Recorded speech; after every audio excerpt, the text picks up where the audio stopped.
এবং চোখে আরাম বলে একটা কথা থাকে। ফিল্ম হচ্ছে ফ্রেম। এই ছবির নায়িকা যিনি বিদ্যা সিনহা মিম, ওর মতো হাইট, এত সুন্দর হাইট কারোরই নেই। কিছুদিন আগে আমাদের নায়ক, আমাদের মানে সবচেয়ে সিনিয়র গ্রুপে সবচেয়ে সুন্দর নায়ক আলমগীর ভাই বলেছেন, বিদ্যা সিনহা মিমের সাথে আমার হাইটের জন্য অভিনয় করতে আমি খুব আরাম লাগতো। বিদ্যা সিনহা মিমের জন্য মানে আপনার তালি দিবেন না সিদ্ধান্ত নিয়েছেন, তাই তো?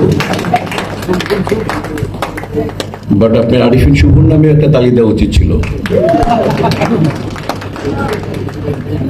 ওর কথা আমরা তালি দিতেই জানি না কোন জায়গায় তালি দিতে হবে।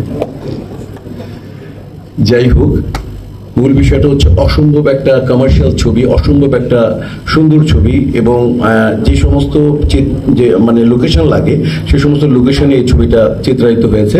আমরা নেত্রকোনায় গিয়েছিলাম, ভবানী কি জানি নাম, রাজবাড়ি, ভবানী রাজবাড়ি না, ওইখানে খুব সুন্দর শুট করেছি আমরা। তো ছবি আপনাদেরকে আরাম লাগবে ছবিটা, আর আপনারা ছবিটা দেখবেন। সবাই সুস্থ থাকুন, সুন্দর থাকুন, মাকে ভালোবাসুন, মাতৃভূমিকে ভালোবাসুন, নিজের সংস্কৃতিকে ভালোবাসুন, বাংলা ছবিকে ভালোবাসুন, বেশি বেশি বাংলা ছবি দেখুন। Thank you very much.